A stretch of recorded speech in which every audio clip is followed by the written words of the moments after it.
నమస్కారం అందరికీ. వాళ్ళు మనతో పాటు మన స్టూడియోలో ఉన్నారు. బాల త్రిపుర సుందరి ఉపాసకులు, celebrity astrologer and life coach అయిన ఆర్బీ సుధా గారు. మనము మొన్ననే తెలుసుకున్నాం నవంబర్ నెల ఫలితాలు. మనకి చాలా గ్యాప్ వచ్చింది అండ్ తర్వాత డిసెంబర్ నెల ఫలితాలు తెలుసుకోబోతున్నాం. ఎందుకంటే ఇప్పుడు ప్రెసెంట్ అందరూ న్యూ ఇయర్ ఫలితానికి చాలా ఎక్సైటెడ్ గా ఉన్నారు. న్యూ ఇయర్ కి వెళ్ళాలి అనుకున్నా సరే ఫస్ట్ డిసెంబర్ ని మనం క్రాస్ అవ్వాలి కాబట్టి ముందుగా మనం డిసెంబర్ లో అసలు ద్వాదశ రాశుల వారి కంటే ముందు గ్రహస్థితులు ఎలా ఉన్నాయి, ద్వాదశ రాశుల వారికి ఎలా ఉండబోతుందో తెలుసుకుందాం. అంతా బాగుండాలని అనుకుంటున్నారు, కానీ ఖచ్చితంగా కొంచెం పాజిటివిటీ ఉంటే ఇంకా పాజిటివ్ అవ్వడానికి పరిహారాలు, నెగిటివిటీ ఉంటే కొంచెం నెగిటివిటీ నుంచి బయటపడడానికి పరిహారాలు కూడా తెలుసుకుందాం. పదండి మేడం. మనకి ఇయర్ ఎండింగ్ వచ్చేస్తుంది, ఆల్మోస్ట్ 2025 చెప్పేస్తున్నారు. సో ఇయర్ ఎండింగ్ అంటే డిసెంబర్. సో డిసెంబర్ లో అసలు ద్వాదశ రాశి వారికి ఎలా ఉంటాయి, అందుకంటే ముందు ఫస్ట్ గ్రహస్థితులు ఎక్స్ప్లెయిన్ చేయండి. తప్పక మనం చూసామంటే ఎప్పటికైనా మనం గోచారమే ఫస్ట్ మాట్లాడుకోవాలి, ఎందుకంటే రాశి ఫలితాలు మాట్లాడుకున్నప్పుడు సో అందరూ చాలా మంది ఎదురు చూస్తున్న ఒక సబ్జెక్ట్ కూడాను. అందులో ఇయర్ ఎండింగ్ అంటే మనకి ఎంజాయ్ చేయాలి నెక్స్ట్ ఇయర్ అన్నట్టే అందరూ అనుకుంటూ ఉంటారు. సో ఫస్ట్ ఏంటంటే గ్రహస్థితి చూద్దాం, గోచారం చూద్దాం ఎలా ఉందో. మనకి తెలిసిన విషయం ఏంటంటే శని ఏమో వక్రించడం, అంటే నవంబర్ నుంచి డైరెక్ట్ అయిపోయాడు.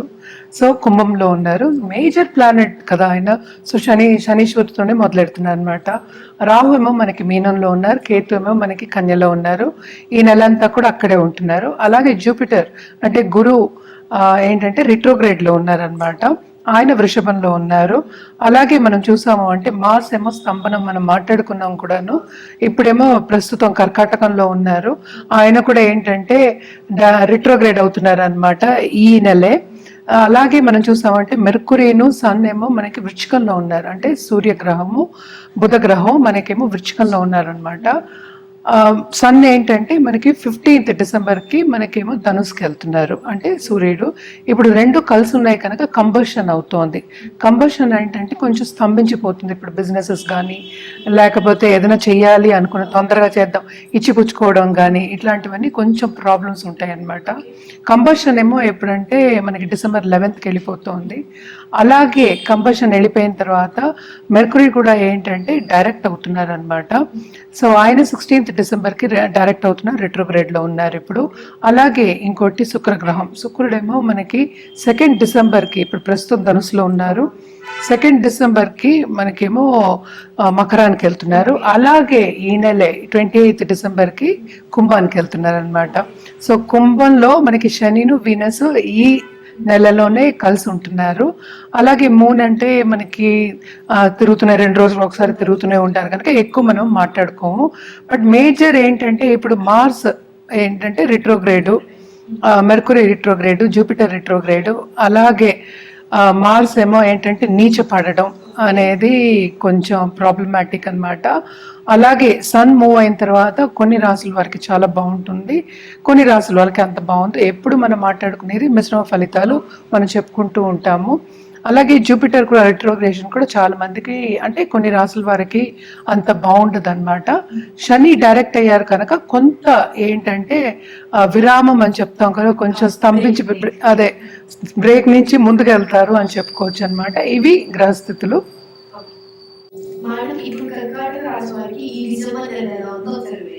తప్పక కర్కాటక రాసే వాళ్ళకి మిశ్రమ ఫలితాలే ఘోషిస్తున్నాయి. ఎందుకంటే 2nd లార్డ్ ఏమో ఇప్పటికీ ప్రస్తుతం ఏంటంటే 5వ ఇంట్లో ఉన్నారు. ఆయనేమో మెర్కురీ 2nd and 11th లార్డ్తో కలిసి ఉన్నారు కనుక విపరీతమైన లాభం అనేది చూస్తారు వీళ్ళు. ఫస్ట్ ఆఫ్ దిస్ అంటే బిజినెస్లో లాభం ఉంటుంది, కెరియర్ పాత్లో లాభం ఉంటుంది, అలాగే వాళ్ళు చేసే పనిలో కూడా ఉన్నత స్థాయికి వెళ్ళే ఛాన్సెస్ ఎక్కువ కనిపిస్తున్నాయి. తప్పక ఏంటంటే అధిష్టానం అని చెప్తాం కదా, ఆ వాళ్ళతోటి టచ్ అనేది తప్పక వస్తుంది. అలాగే ఈ రాశిలో ఉన్న పిల్లలకి కూడా చాలా బాగుంటుందని చెప్పాలన్నమాట. అంటే వాళ్ళ పిల్లలకి పైకి వచ్చే ఛాన్సెస్ ఎక్కువ కనిపిస్తున్నాయి.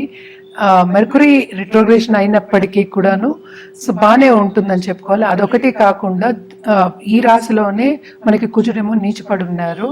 కుజుడేమో ఏంటంటే మనకి 5th లార్డ్, అలాగే మనం చూసాము అంటే 9th లార్డ్ కూడా అయ్యారు. సో తప్పక వీళ్ళకి ఏంటంటే బాగుంటుంది. 9th and 10th లార్డ్ అనుకుంటాను బాగుంటుందనే చెప్పుకోవాలి. ఎందుకంటే కెరియర్ పాత్ అనేది డెవలప్ అవుతుంది. అలాగే మనం చూసాము అంటే అష్టమ శని అనేది జరుగుతోంది. సో శ్రమ పడే ఒక యోగం, నాట్ ఓన్లీ దట్ ఏమవుతుందంటే ఇక్కడ దాంపత్య జీవితంలో అనుకూల పరిస్థితి అనేది కొంచెం తక్కువ కనిపిస్తోంది. అలాగే 7th లో ఏంటంటే మనకి వీనస్ శుక్రుడు మనకి డిసెంబర్లో వస్తున్నాడు అనమాట. సో తప్పక కొత్తగా పెళ్లి చేసుకున్న వాళ్ళందరికీ అనుకూల పరిస్థితి ఉంటుంది, ఆనందంగా ఉంటారు. ఎందుకంటే లవ్ రిలేషన్షిప్ అనేది తప్పక డెవలప్ అవుతుంది. కంఫర్ట్ లెవెల్స్ అనేవి కొంచెం ఇంక్రీజ్ అవుతాయి. కానీ ఎక్కడ ప్రాబ్లం వస్తుంది వీళ్ళకి అంటే కొంతవరకు కెరియర్ పాత్లో ప్రాబ్లం వస్తుంది. ఎందుకంటే 10th ఇందాక నేను చెప్పినట్టు 9th కాదు 10th లార్డ్ మాస్ అయ్యారు, అంటే కుజుడయ్యారు అనమాట. ఆయన ఈ రాశిలోనే కూడా ఉన్నప్పటికీ ఆయన నీచపడి ఉన్నారు కనుక కొంతవరకు కెరియర్ పాత్లో వీళ్ళకి ఆబ్స్టకల్స్ అడ్డంగాలు వచ్చే ఛాన్సెస్, అండ్ ఆల్సో ఏంటంటే పైకి వెళ్దాం అనుకునే వాళ్ళు అంటే ఎవరో ఒకళ్ళు వెన్నుపోటు పొడుస్తూ ఉంటారని చెప్తూ ఉంటాము, అలాగా అయ్యే ఛాన్సెస్ ఎక్కువ కనిపిస్తున్నాయి అన్నమాట. అష్టమ శని కూడా ఏంటంటే దానికి అనుకూలంగా లేదు. సో అలాగే మనం చూసామంటే 9th లో మనకి రాహు ఉన్నాడు. సో 9th రాహు ఎప్పటికైనా ఏంటంటే ఫారిన్ టచ్ అనేది ఇస్తాడు. అలాగే ఫారిన్ వెళ్ళి ఉద్యోగం చేసుకోవాలి, లేకపోతే మనం బిజినెస్ చేసుకోవాలి అన్న వాళ్ళు, అలాగే ఆన్లైన్ బిజినెస్ చేయాలి అనుకున్న వాళ్ళందరికీ చాలా మంచి తరుణం. ఎస్పెషల్లీ లేడీస్కి చాలా బాగుంటుంది. ఏదైనా ఇంట్లోంచి స్టార్ట్ చేయాలి అని, ఎందుకంటే 2nd డిసెంబర్ మనకి శుక్రుడు ఎదుర్కొంటూ వస్తున్నాడు కనుక తప్పక ఏంటంటే ఏదైనా బిజినెస్ ఇంట్లోంచి స్టార్ట్ చేయాలి, నేను ఏదైనా సంపాదించుకోవాలి, ఇంకా ఉన్నత స్థాయికి రావాలి, కుటుంబానికి హెల్ప్ అవ్వాలి అనుకునే లేడీస్కి, ఎస్పెషలీ ఇంట్లోంచి చేసుకోవాలన్న వాళ్ళందరికీ ఆపర్చునిటీస్ అనేవి వస్తాయి. Not only that online business చేసే వాళ్ళకి కూడా చాలా బాగుంటుంది. ఆర్ట్ రంగంలో ఉన్న వాళ్ళకైతే చెప్పక్కర్లే, మంచి ఆపర్చునిటీస్, ఎస్పెషలీ పెయింటర్స్, ఇలా ఇన్వెంటర్స్ అవన్నీ చెప్పుకుంటాం కదా, వాళ్ళందరికీ కూడా చాలా బాగుంటుందనే చెప్పుకోవాలన్నమాట. అండ్ ఆల్సో మనం చూసామంటే లాభంలో 11th లో మనకి జూపిటర్ ఉన్నారు. సో బ్లెస్సింగ్స్ అనేవి కొంతవరకు ఉన్నాయి కనుక, రిట్రోగ్రేషన్లో ఉన్నప్పటికీను కొంతవరకు బ్లెస్సింగ్స్, పెద్దవాళ్ళ బ్లెస్సింగ్స్ ఉన్నాయి కనుక వీళ్ళు రెమెడియల్ మెషర్స్ చేస్తే కొంతవరకు తగ్గుతుంది. అష్టమ శని అంత ఎక్కువ సహకరించదు, కానీ కూడా దాంపత్య జీవితంలో అంత అనుకూల పరిస్థితి లేదని ఆల్రెడీ చెప్పాను. సో కొత్తగా పెళ్లి చేసుకోవాలి అన్న వాళ్ళు, ఈ రాశిలో ఉన్న వాళ్ళకి తప్పక పెళ్ళిళ్ళు అవుతాయి, శుభకార్యంలో తప్పక పాల్గొంటారు. లాభం అనేది వీళ్ళకి కొంతవరకు చేకూరుతుంది ఈ నెలంతాను. అంటే బాగుంటుంది, ఎంజాయ్ చేస్తారు, అందరితో కలయిక అనేది ఉంటుంది. విందు వినోదాల్లో అంటే బంధుమిత్రుల కలయిక అనేది ఎక్కువ కనిపిస్తోంది, బాగుంటుందనే చెప్పాలి. కొంతవరకు ఏంటంటే కెరియర్ పాత్లో జాగ్రత్తగా ఉండడం అనేది మన సూచన కింద చెప్పాము. బిజినెస్ కూడా కొత్త బిజినెస్ స్టార్ట్ చేసే ఛాన్సెస్ అంటే ఆపర్చునిటీస్ అనేవి తప్పక వస్తాయి. అలాగే మనం చూసాము అంటే ఇంట్లో ఉన్న పెద్దలు ఎప్పటికైనా సరే వాళ్ళ బాధ్యత ఉన్న వాళ్ళు కొంచెం చూసుకుంటూ ఉండడం అనేది మంచిదన్నమాట. వాళ్ళ బ్లెస్సింగ్స్ ఉంటే ఇంకా వాళ్ళకి చాలా బాగుంటుంది. ఇందులో ఉన్న పిల్లలు కూడా పైకి వచ్చే ఛాన్సెస్, అంటే స్టూడెంట్స్ మనం చెప్పేది, సో పైకి వచ్చే ఛాన్సెస్ ఎక్కువ కనిపిస్తున్నాయి, బాగుంటుంది. లవ్ రిలేషన్షిప్ మాత్రం బాగా డెవలప్ అవుతుంది అనే చెప్పుకోవాలి. అండ్ ఆల్సో ఎవరైనా దూరంగా ఉన్న వాళ్ళందరూ దగ్గర అయ్యే ఛాన్సెస్, ఎస్పెషలీ పార్ట్నర్స్ దగ్గర అయ్యే ఛాన్సెస్ ఎక్కువ కనిపిస్తున్నాయి. అలాగే మనం చూసాము అంటే పార్ట్నర్షిప్ బిజినెస్లో ఉన్న వాళ్ళందరికీ చాలా మంచి తరుణం ఈ నెల అంతాను అని చెప్పుకోవాలి. అంటే ఏంటి, ఆపర్చునిటీస్, అలాగే లోన్స్ తీసుకోవడం, శ్రమ పడడం, ఇవన్నీ కామన్గా ఎప్పుడు మనం చెప్పుకునేదే. సో శ్రమ పడడం అనేది కామన్. సో తప్పక ఏంటంటే ముందుకెళ్ళే ఛాన్సెస్, ఇది ఒక స్టెప్పింగ్ స్టోన్ కింద ఉంటుంది, ముందుకెళ్ళే ఛాన్సెస్ కూడా ఎక్కువ కనిపిస్తున్నాయి కనుక బాగానే ఉంటుంది. ఎక్కడ వీళ్ళు జాగ్రత్త పడాలి అంటే ఎవరో ఒకళ్ళు కిందకి లాగేస్తారని చెప్తూ ఉన్నాను కదా, అక్కడ అంటే ఏంటి, ఫ్రెండ్స్ అని చెప్పేసి అందరినీ నమ్మేసేసి తొందరపాటు నిర్ణయాలు తీసుకోకుండా ఉండడం అనేది వీళ్ళకి సూచన అన్నమాట. అలాగే వీళ్ళు రెమెడియల్ మెషర్స్ అంటే వీళ్ళు తప్పక ఏంటంటే కుజుడికి రెమెడియల్ మెషర్స్ చేయాలి ఫస్ట్. కెరియర్ పాతే కదా అందరికీ కావాల్సింది. సో ట్యూస్డే తప్పక ఏంటంటే సుబ్రహ్మణ్య స్వామికి పాలాభిషేకం చేయడం అనేది మంచిది. అలాగే ఏంటంటే సుబ్రహ్మణ్య స్వామికి మనం ఏంటంటే పాలాభిషేకం మంగళవారం చేసుకోవడం మంచిది. అలాగే ఓం కుజాయ నమః అనేది 21 times చాంట్ చేసుకోవడం మంచిది అనమాట. అవును, బికాస్ ఆయన డెబిలిటేషన్ 10th లో డెబిలిటేషన్లో ఉన్నప్పుడు కొంచెం అంటే కూడానే ఉన్నారు కదా. సో అలాగే ధైర్యం అనేది అంటే అగ్రెసివ్గా స్ట్రాంగ్గా నిర్ణయాలు తీసుకోవడం అనేది జరగదన్నమాట. అందుకని తొందరపాటు నిర్ణయాలు వద్దు, ఆలోచించి చేసుకోవడం అనేది మంచిదని చెప్పాను అనమాట. అలాగే ఏంటంటే తప్పక ఒక గోవుకి కానీ లేకపోతే ఎనీ యానిమల్, ఒక బర్డ్కి కానీ కొంచెం ఆహారం పెట్టడం, అలా ట్యూస్డే పెట్టడం అనేది చాలా చాలా మంచిదన్నమాట. ఇవన్నీ చేసుకుంటే కొంతవరకు తగ్గుతుంది. అష్టమ శని ఉన్నదే, మనం ఏం చేయలేం కనుక ఇవన్నీ పరిహారాలు చేసుకుంటూ పాజిటివ్గా ముందుకెళ్ళడం అనేది మంచిదన్నమాట. మేడం ఇప్పుడు కార్తీక మాసం వచ్చేసింది. కార్తీక మాసం అనగానే అందరికి ఒత్తులు, పోతే దీపాలు, నోములు లేదా ఉపవాసాలు దీక్ష ఇవన్నీ ఒకటేసారి గుర్తొస్తుంటాయి. అవును. కార్తీక మాసంలో ఎవరైనా సరే ఎలాంటి పూజా విధానం చేసుకుంటే బాగుంటుందో ఒకసారి వివరించండి. ఓకే, ఇప్పుడు ఏంటంటే మన రాసుల వారిగా మాట్లాడుకోవాలంటే అన్ని రాసుల వారు అందరూ, పుట్టిన వాళ్ళందరూ తప్పక కార్తీక మాసంలో పూజలు చేసుకోవడం అనేది అనాదిగా వస్తున్న ఒక పద్ధతి. అసలు ఎందుకు అనేది ఫస్ట్ కనుక్కుందాం. అంటే ఏంటి, మనకి సనాతన ధర్మం అయినా సరే మనం పెద్దవాళ్ళు పెట్టినది ఏంటంటే కార్తీక మాసంలో ఎప్పుడైనా మనం చూసామంటే సీజన్ ఏమో చేంజ్ అవుతుంది. సీజన్ చేంజ్ అయినప్పటికీ ఏమవుతుందంటే ఇన్ఫెక్షన్స్ ఎక్కువ అవుతాయి.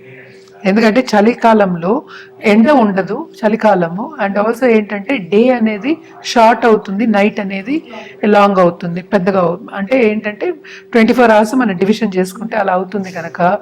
అండ్ ఆల్సో మనకేంటి ఇన్ఫెక్షన్స్ ఎందుకు వస్తాయి అంటే ఆ క్లైమాటిక్ కండిషన్స్ బట్టి, అంటే మనకి క్లైమేట్ మారుతోంది, సీజన్ మారుతోంది. మారినప్పుడు ఏమవుతుంది, మనం బయటికి వెళ్ళలేము ఆ చలిలో. సో ఇవన్నీ మనం చేయలేము కదా, మనకి ఏంటంటే హాట్ క్లైమేట్ మనది ఎప్పటికైనాను. సో అవన్నీ చేయలేము కనుక అవి చేస్తే ఏంటంటే రెగ్యులర్గా మనం బయటికి వెళ్ళి ఏదైనా పని చేస్తే తప్పక ఇన్ఫెక్షన్స్ అనేవి మనకి వస్తాయి కనుక వాళ్ళు ఏమన్నారంటే ఉపవాసాలు ఉండమన్నారు. ఎందుకు ఉపవాసాలు ఉండాలి అంటే లైట్గా తిన్నప్పుడు ఏంటంటే డైజెషన్ కూడా అవుతుంది. మనం ఎప్పుడైనా మనం చూసామంటే పొద్దున డైజెషన్ అంటే సన్ ఉన్నప్పుడు డైజెషన్ అయిందే, రాత్రి డైజెషన్కి తేడా ఉంటుంది. సో ఇవన్నీ కలిపి అవన్నీ ఆలోచించుకుని పెద్దలు మనకి నిర్ణయం చెప్పారనమాట. దానికి తోడు ఏంటంటే ఆధ్యాత్మికంగా చేసుకుంటే స్పిరిచువల్ గ్రోత్ అంటే ఏంటి, ఏదో ఒకటి చేసుకోవాలి. ఇప్పుడు పని ఉండదు అనుకుందాం కాసేపు, ఇదివరకు కాలంలో అదే జరిగేది కదా, బయటికి ఎక్కువ వెళ్ళలేనప్పుడు ఇంట్లో ఉండాలి, ఇంట్లో ఉన్నప్పుడు పూజలు చేసుకుంటే ఏదో ఒకటి చేయాలి కనుక, అంటే కాలం గడవాలి కనుక పూజలు చేసుకున్నప్పుడు ఏంటంటే మనకి స్పిరిచువల్ గ్రోత్ అనేది ఉంటుంది కనుక ఇవన్నీ కలిపి మనకి ఒక మాసం కింద పెట్టి మనకి చెప్పారు. ఈ మాసం ఏంటంటే అటు విష్ణుమూర్తికి అటు శివుడికి, శివభక్తులకి ఇద్దరికి కలిసి వచ్చిన ఒక మాసం. ఇద్దరిని కొలుస్తారు అనమాట, అటు విష్ణుమూర్తిని కొలుస్తారు, శివుని కొలుస్తారు. అంటే ఏంటంటే విష్ణుది అంటే కార్తీక పౌర్ణమి రోజు ఏంటంటే మనకి విష్ణు దీపావళి అంటారు కూడాను. సో ఆ రోజు ఎవరైనా సంవత్సరం అంతా దీపం పెట్టుకోలేదు అన్నవాళ్ళు కార్తీక మాసంలో కార్తీక పౌర్ణమి రోజు దీపం పెట్టుకుంటే వాళ్ళకి పుణ్యం వస్తుంది. ఈ సంవత్సరం అంతా పెట్టుకోకపోయినా ఆ ఒకరోజు పెట్టుకుంటే ఆ సంవత్సరం అంతా కట్టబెట్టుకున్న పుణ్యం ఆ రోజు పెట్టుకున్నందుకు వస్తుందని చెప్తూ ఉంటారు కనుక తప్పక కార్తీక మాసంలో దీపం పెట్టుకోవడం అనేది మంచిది. అలాగే ఏంటంటే చాలామంది వ్రతాలు కూడా, దీప వ్రతం కూడా చేస్తూ ఉంటారు. దీపాలు ఇచ్చిపుచ్చుకోవడం అని, ఒత్తులు కూడా ఇచ్చిపుచ్చుకోవడం అనేది ఉంటుంది. అది బేసిక్గా ఏంటంటే మనకి ఎప్పటికైనా పద్ధతి ఏంటి, పొద్దునే లేచి స్నానాలు చేసి మనం ఆధ్యాత్మికంగా ఒక రోజుని గడపాలి అని చెప్తూ ఉంటాం. ఇదేంటంటే దీక్ష మనకి ఉన్నప్పుడు ఇవన్నీ మనకి నాగుల చవితి కూడా ఇప్పుడే వస్తుంది. అలాగే ఏంటంటే ఒక్కొక్క రోజు ఒక్కొక్కటి వస్తుంది. సో ఈ మాసం అంతా ఏంటంటే నేచర్కి దగ్గర అవ్వాలి, మనం నేచర్తో పాటు మనం సన్నిహితంగా ఉండాలి అని చెప్పడానికి మనం కార్తీక మాసాన్ని ప్రతీక కింద తీసుకోవచ్చు. అలాగే ఏంటంటే మాసం అంతా మనం ఎప్పటికైనా ఆధ్యాత్మికంగా మనం ఆలోచించుకుంటూ శివ దీక్ష తీసుకుని చేసుకోవడం అనేది మంచిది. మనం చూసామంటే అయ్యప్ప స్వామి దీక్ష కూడా తీసుకుంటూ, శక్తి దీక్షలు కూడా తీసుకునే వాళ్ళు ఉంటారు, శివ దీక్షలు అన్నీ తీసుకుంటూ ఉంటారు. మనం ఎప్పటికైనా రోజు ఏంటంటే ఇండివిజువల్గా మనం ఒక్కళ్ళం కూర్చొని చేసే ఇదేంటి పెద్ద పండగగా చేసుకునేది కాదు. సో ఇండివిజువల్గా స్పిరిచువల్గా మనం గ్రో అవ్వాలి అని అంటే రీక్రియేషన్, మనం రీక్రియేట్ చేయడానికి ఒక సందర్భం కింద తీసుకోవాలి. అంటే ఏంటి, ఈ సంవత్సరం అంతా, పోయిన సంవత్సరం అంతా అనుకుంది ఇప్పటి వరకు, లేకపోతే ఎన్ని మాసాలు గడిచాయో అన్ని మాసాలు, ఎప్పుడు మనకి సక్సెసే రాదు, ఎప్పుడు మనకి ఓటమే రాదు. సో ఇవన్నీ కూడా ఏంటంటే మనం కూర్చుని ఒక ధ్యాస పెట్టి చిందించడం అంటే థింకింగ్. అవి థింక్ చేస్తున్నప్పుడు మనం ఎలా వెళ్ళాము, ఎలా ముందుకెళ్ళాలి, ఎలా ఉంది అని నేర్చుకోవడానికి ఒక టైం గ్యాప్ కింద కూడా చెప్పుకుంటూ ఉంటాం అన్నమాట. ఎప్పటికైనా ఏంటంటే ఆధ్యాత్మికంగా మనం ఏ పని చేసినా ఒక గోల్ ఓరియంటెడ్గా సంకల్పంతో చేసినప్పుడు తప్పక మన లైఫ్లో గోల్ అనేది సాధించగలుగుతాం. కనుక ఈ మాసం అంతా ఏంటంటే స్పిరిచువల్ గ్రోత్కి, ఇండివిజువల్ గ్రోత్కి మనం చెప్పుకుంటూ ఉంటాం. కార్తీక మాసం వచ్చేది నెక్స్ట్ మార్గశిర మాసమే, అది కూడా ఏంటంటే చలికాలం. సో చలికాలం కూడా అంత పూజలు, ఇంకా ఇక్కడి నుంచి ఏంటంటే అన్ని పూజలు అన్ని జరుగుతూ ఉంటాయి. అలాగే ఏంటంటే పెళ్ళిళ్ళు కూడా జరుగుతూ ఉంటాయి, చాలా పెళ్ళిళ్ళు జరుగుతాయి ఈ టైంలో. సో ఇవన్నీ ఏంటంటే కొంచెం గ్యాప్ ఇచ్చి, నువ్వు కొంచెం గ్యాప్ ఇచ్చి మళ్ళీ పనికెళ్ళు అని చెప్పడానికి ఒకటి. అలాగే పూజలు చేసుకోమని ఇండివిజువల్గా ఏంటంటే ఇప్పుడు ఏంటంటే కలయిక, అందరూ కలిసి పూజలు చేయడం కానీ, కార్తీక పౌర్ణమి రోజు చేసుకోవడం కానీ, వ్రతాలు చేసుకోవడం కానీ అందరూ కలిసి చేసుకుంటారు. అలాగే ఏంటంటే వన భోజనాలు అనేది ఉండేది. అంటే ఏంటి, సన్ అనేది కొంచెం వీక్ ఉంటాడు కదా ఇప్పుడు. సో వన భోజనాలకు కూడా బాగుంటుంది. అప్పుడు కూడా మనం ఏంటి నేచర్కి దగ్గర అవుతాం. సో అలాగే ఏంటంటే సోమవారం తప్పక శివుడికి రుద్రాభిషేకం చేసుకోవడం అనేది ఆన్మాతికంగా వస్తుంది. శివ పూజలు ఎక్కువ చేసుకుంటూ ఉంటాం అన్నమాట. అదొకటి కాకుండా ఈ మాసంలోనే ఏంటంటే శివుడికి ఆయన ఆలాహలం తాగారు, అందుకనే నీలకంఠుడు అనే పేరు వచ్చింది అని కూడా చెప్తూ ఉంటాం. సో ఈ మాసంలో తప్పక చేసుకుంటే ఏంటంటే స్పిరిచువల్గా గ్రోత్ అనేది చాలా రెట్టింపు అవుతుంది, రెట్టింపు కన్నా ఎక్కువ అయ్యే ఛాన్సెస్ ఉన్నాయి మిగతా మాసాల కన్నా అని ఒక ఐదీకం, అంటే నమ్మకం అనేది ఉందన్నమాట. సో తప్పక శివ పూజలు అలాగే విష్ణు పూజలు చేసుకోవడం కూడా చాలా మంచిదన్నమాట. ఇవన్నీ చేసుకుంటూ అందరూ స్పిరిచువల్గా గ్రో అవ్వాలి, వాళ్ళు అనుకున్నది సాధించాలి అని ఇవన్నీ చేసుకుంటూ ఉంటాం. అలాగే పెద్దలు కూడా చెప్తారు, వాళ్ళు ఇవన్నీ చేసినప్పుడు ఏంటంటే అలా బ్రాహ్మణ్ బ్లెస్సింగ్స్, అంటే జూపిటర్ మనకి గురు బ్లెస్సింగ్స్ ఉంటాయి, అలాగే మన ఇంట్లో పెద్దవాళ్ళ బ్లెస్సింగ్స్ ఉంటాయి. అలాగే ఈ మాసంలో నేను అన్నట్టు పెళ్ళిళ్ళు కూడా చాలా జరుగుతూ ఉంటాయి, అందరిలో కలయిక అనేది ఉంటుంది. అలాగే ఏంటంటే మనకి స్పిరిచువల్ టాక్స్కి వెళ్ళడం కానీ, లేకపోతే ధార్మిక కార్యక్రమాల్లో పాల్గొనడం కానీ అవన్నీ జరుగుతాయి. ఇంకోటి ఏంటంటే పుణ్యనది స్నానం చేయాలి అని చెప్తూ ఉంటాం అన్నమాట. ఈ టైంలో తప్పక పుణ్యనది స్నానం చేసినప్పుడు కూడా ఏంటంటే మన ఆరా అనేది క్లెన్స్ అవుతుంది. క్లెన్స్ అయ్యి మనకేంటంటే కొత్త ఎనర్జీ అనేది, కొత్త ఉత్సాహం అంటాం అన్నమాట, దాని ఎనర్జీ అనేది వస్తుంది. కనుక తప్పక ఈ మాసం అంతా సద్వినియోగం చేసుకోవడం అనేది మంచిది. అందరూ అంటే ఏంటి, ఆడవాళ్ళు చేయొచ్చు, అటు మగవాళ్ళు చేయొచ్చు, పిల్లలు కూడా చేసుకోవచ్చు. చిన్న పూజలైనా వాళ్ళు చేసుకుంటారు. ఆధ్యాత్మికంగా ఎప్పటికైనా స్పిరిచువల్ గ్రోత్, రిలీజియస్ గ్రోత్ ఇవన్నీ ఉంటాయి. కనుక కార్తీక మాసం మనం ఎప్పుడు విశేషంగా మనం చేసుకుంటూ ఉంటాం అన్నమాట. వ్రతాలు చేసేవాడు సత్యనారాయణ వ్రతం కూడా చేసుకుంటూ ఉంటారు కార్తీక మాసంలో. సో అటు విష్ణుమూర్తికి, ఎందుకంటే ఇటువరకు దెబ్బలాడుకుంటూ ఉండేవాళ్ళు, అంటే ఏంటి విష్ణుమూర్తి ఎక్కువ, శివుడు ఎక్కువ అని. ఏ రూపమైనా ఎప్పటికైనా మనం మాట్లాడుకుని నిరాకారమే, ఏ రూపమైనా ఒకటే, అందరూ దేవుళ్ళే కదా. సో ఇద్దరికి కలయిక అనేది కార్తీక మాసం కనుక తప్పక అటు విష్ణు భక్తులు, అటు శివ భక్తులు అందరూ కూడా ఏంటంటే చేసుకుంటూ ఉంటారనమాట. అందరూ కలిసిమెలిసి చేసుకోవడం అనేది ఆన్వాయితీగా వస్తుంది. సో తప్పక ఏంటంటే ఇవన్నీ చేసుకుంటే మనకు కూడా గ్రోత్, స్పిరిచువల్ గ్రోత్ అనేది ఎక్కువ ఉంటుంది. అండ్ ఆల్సో మనని రీసెంటర్ చేసుకోవడం. ఇప్పుడు మనం లా ఆఫ్ అట్రాక్షన్లో మాట్లాడుకున్నప్పుడు కూడా ఏంటంటే మనకు కావాల్సింది మనం తెలుసుకోవాలి, ఆ తెలుసుకోవడం అలాగే దాన్ని సాధించడం మనకి తెలుసుకుంటే సాధించడం అనేది ఈజీ. కనుక ఈ గ్రోత్, స్పిరిచువల్ గ్రోత్కి, పర్సనల్ గ్రోత్కి, పర్సనల్ డెవలప్మెంట్కి ఈ మాసం, ఈ ధ్యానం కూడా చేసుకుంటూ ఉంటారు ఈ మాసంలో. సో ఇవన్నీ చేసుకోవడం అనేది చాలా మంచిది. చేసుకోలేని వాళ్ళు, మాసం అంతా చేసుకోలేని వాళ్ళు అట్లీస్ట్ ఒక్కరోజు, అంటే కార్తీక పౌర్ణమి రోజు చేసుకోవడం కూడా చాలా ఉత్తమం అన్నమాట. సో తప్పక ఆ రోజు చేసుకుంటే మొత్తం పుణ్యం కట్టుకుంటా చేరువవుతుంది. పాజిటివ్ బ్యాంక్ బ్యాలెన్స్ అనేది పెరుగుతుంది. ఎప్పటికైనా మనం పాజిటివిటీని తీసుకోవచ్చు దాంట్లోంచి.